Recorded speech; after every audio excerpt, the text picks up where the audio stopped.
Hi, it's me, Vamp, and welcome to another podcast episode. Have no clue what I'm going to call this episode. I'll probably call it something once I finish making it, or somewhere in between here, like usual. I'll say something like, "Oh, I said that. I'm going to call it that." But here we go. First of all, let's go on the Warframe side of things, and then, I give you guys a quick update about my life and doohickeys and thingamabobs and what I'm doing now. Okay, so as far as the Warframe side of things, on console we haven't really got any updates yet. In fact, we got something taken away from us on console. Dun dun dun! But it was just an ephemeral thing.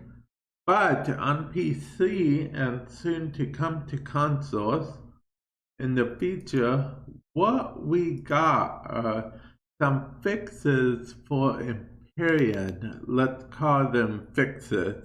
Okay, so they made it so anomaly shards. So every time you do an anomaly mission, what you will get is something called an anomaly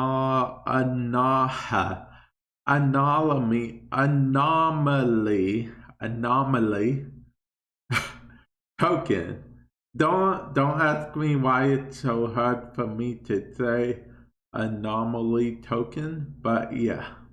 Anyway, you will get an anomaly shard or an anomaly token, however you want to call it. I think they're called shards, but they're basically the token type system we talked about before, and they finally implemented a token system for this. So I'm actually happy for them, happy for us, happy for this whole thing as a whole, because you know what else currently has a token system and it worked for quite a while? That would be Elite Alerts, aka arbitrations. Elite Alerts was their internal name, arbitrations is their official name. So, anyway, what these shards will let you do is buy extra stuff from Little Duck, such as the infirmary that they took away, that I was talking about at the beginning, the Tenebrous infirmary. Don't really know what it looks like. I'm not going to spoil myself what it looks like either. I kind of want to be surprised. I think it might be a glowy thing, but I don't really know. Okay. And then you can also get all sentient capture scenes.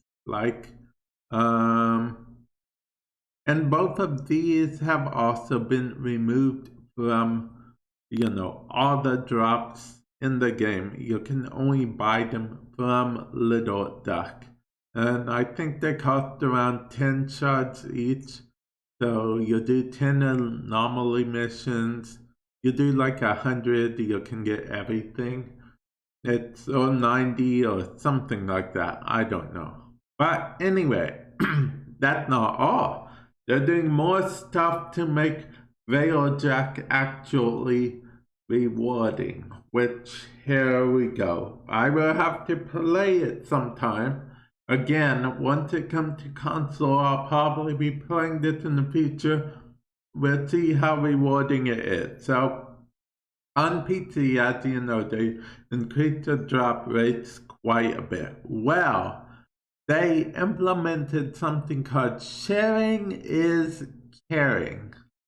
Okay, so loot gathered when on foot in a point of interest / cruise ship and from killing boarding parties now are shared between the whole squad. So you don't have to, collect loot if you're busy piloting, engineering, fixing the ship, whatever. Now, I'm curious if this will include the anomaly I said it right. Anomaly shards that they talked about. So it says it also excludes health pickups, ammo pickups, and energy pickups. Also, AFK players do not get the items shared and cannot pick them up later. So I wonder if they're gonna apply this to the whole game. See, I'm curious. The reason why I say that, because right now, if you go into a relic mission, AFK players can actually hurry up, make it back in time, and just pick up all of the, stuff. Pick up all of the reactant and be totally fine. So, them being a little harsher towards AFK players, I like it. I know what you're thinking, but Vamp, what if you stop playing a game, then you need to make a phone call or something. You shouldn't be punished because of that.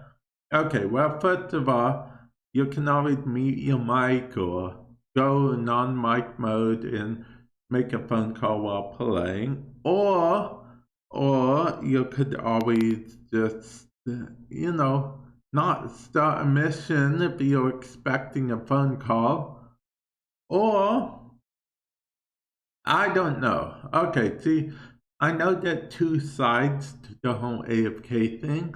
On one side, you don't know what's happening. Something could happen at any time. You might have to go AFK, so on and so forth. But on the flip side of things, I've been in missions with AFK player, not particularly in Railjack, but in other things. And it is not a fun experience to either A, fail a mission because your teammate was AFK, or B, know that you're carrying someone who's doing zero of the work. It really shouldn't matter in the grand scheme of things, because if you go into the mission, you'll have to do it regardless anyway.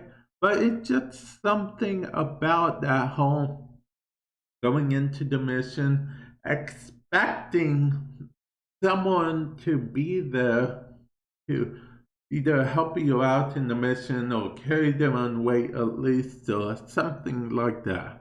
I don't know. Seems very odd to me. Okay, I know it might seem very odd to you. I didn't mean to say it seemed very odd to me, but I guess it does at the same time, because it's something that shouldn't bother anyone, but it does clearly bother me a bit. Okay, but moving on again. Okay, so this whole thing is made in the attempt to make Railjack better for everyone. You know what? But that doesn't include the thing. You know what they need to do? And what I think they need to do is make it so either A, the enemy that everyone wants has a better drop rate, or B, make it so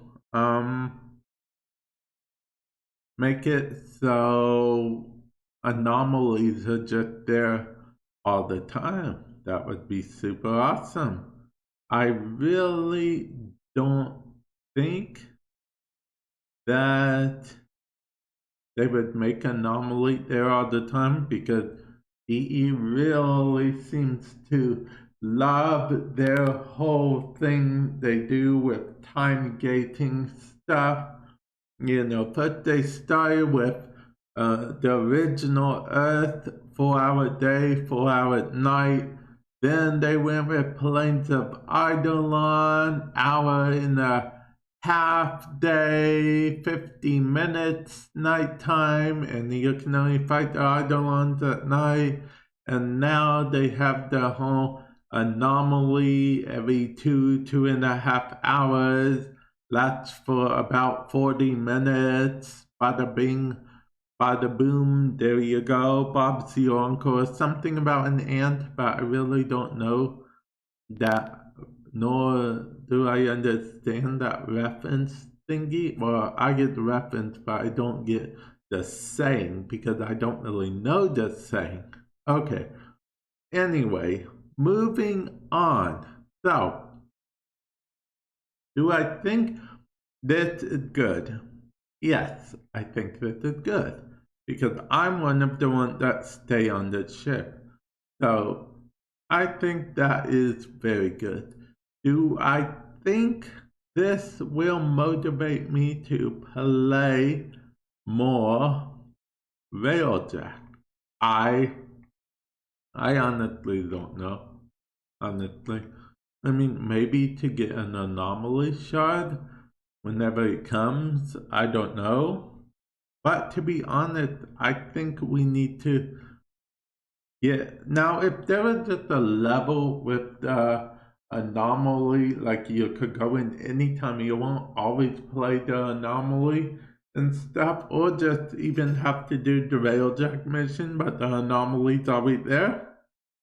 I definitely go into that. I definitely go into that because of the simple fact that I really think the anomaly is pretty cool. If they could somehow make it part of the regular game, like Mars leads to the anomaly or something like that, you know, they could. I mean, Mars leads to the Orcan Void, right? The Orcan dialect.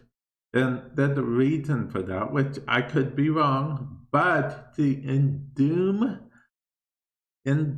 Mars has a portal to hell, and I believe Doom isn't the only thing that references Mars having a portal to hell. So, you know, that's a pretty fun idea to play around with. But yeah, let's move on from Warframe and talk about Warframe. Okay, so Rebecca did an interview with, I forget who, I watched it on YouTube, and she mentioned a mistake they made, which was a roadmap. That was the mistake, and I agree because last year they did hit almost everything on the roadmap. They just didn't do it in the times that they said they would.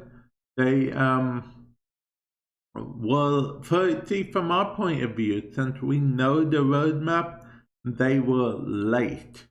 But from their point of view, if they just didn't have the roadmap, they wouldn't have been late because we wouldn't have known about it all. Also, they also said they're going to try to be more, that's what's said in the dev stream, by the way, that they're going to try to be more transparent with it, which is good.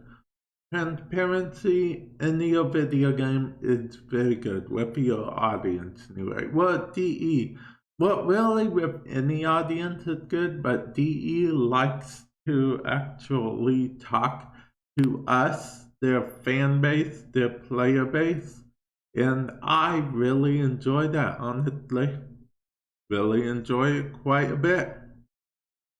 Okay, so let's see, we talked about the update that's going to soon possibly be coming to console, hopefully in the future. Let's see what happens.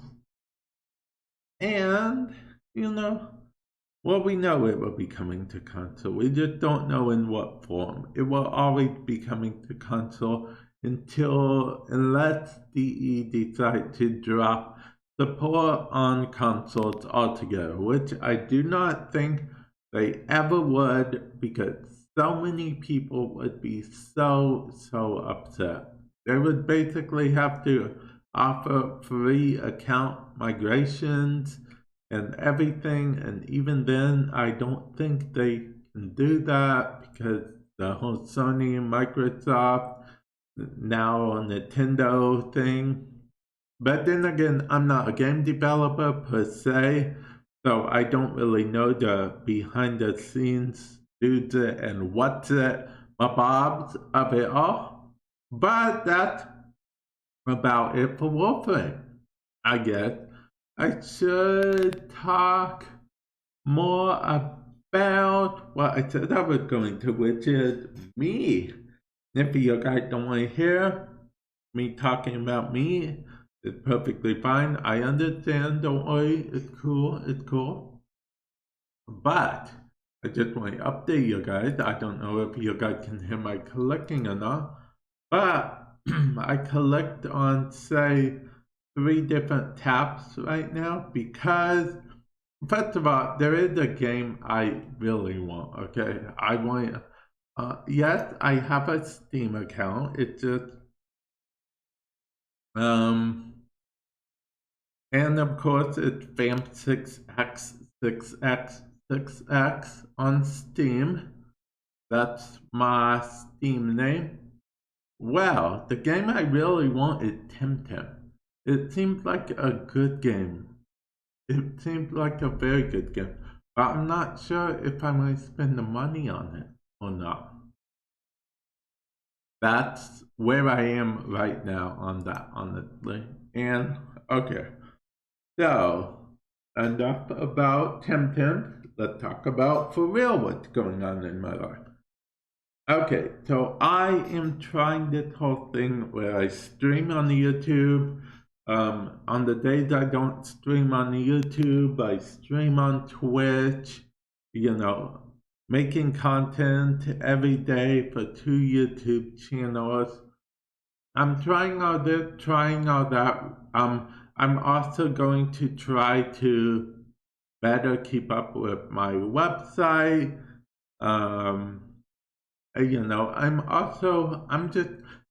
trying to reach out to other companies and what have you and whatnot. And yeah, and that's about it, honestly. Oh yeah, also I'm trying to get better at video editing in general. Oh, and for those of you guys that are on YouTube, if you want to follow my other YouTube channel, feel free to collect that and there will be a card that will take you straight to my other YouTube channel if you click on it. Oh, and also I'll put my Patreon links there as well because I do have a Patreon and I'm changing stuff in it all the time. And I will also, somewhere in the link in the description below, put all my stuff, like the podcast link, and other doodads and whatnot. And if you're on the podcast end of stuff, definitely just, thanks for listening. Anchor has its own Patreon type thing, but if you want to go to my YouTube channel that this is being posted on the YouTube, search Warframe Madness, and then you will get the link to that. And I actually just checked my email with that last collect, and someone actually just said thank you on one of my videos. He said thank you on my videos regularly, and I really do appreciate it. I don't know if he's listening to this podcast right now, or even if he likes listening to my podcast at all, but I really do appreciate it. I appreciate comments like, because I am trying to improve audio all the time for you, video all the time for you guys, and just not just for you guys, but for myself as well. And I just stuff, okay? Just stuff. Not to go too much into detail, but some of you guys know that I need this to work out. I need it to work out. This is my life. This is what I do. I absolutely need it to work out. But I'm going to end the podcast here. I actually don't really have that much more to say. I'm thinking about trying to do something in the future, but we'll see if I am able to do it. And with that said, I will catch you guys hopefully in the future podcast or video. Oh, and my other YouTube channel is Vamp Plays. That's VampLays YouTube channel. Yep. And now I will catch you guys in a future podcast or video, depending on if you're listening to this or watching this or both. And yeah, I'll catch you guys in the future. Later.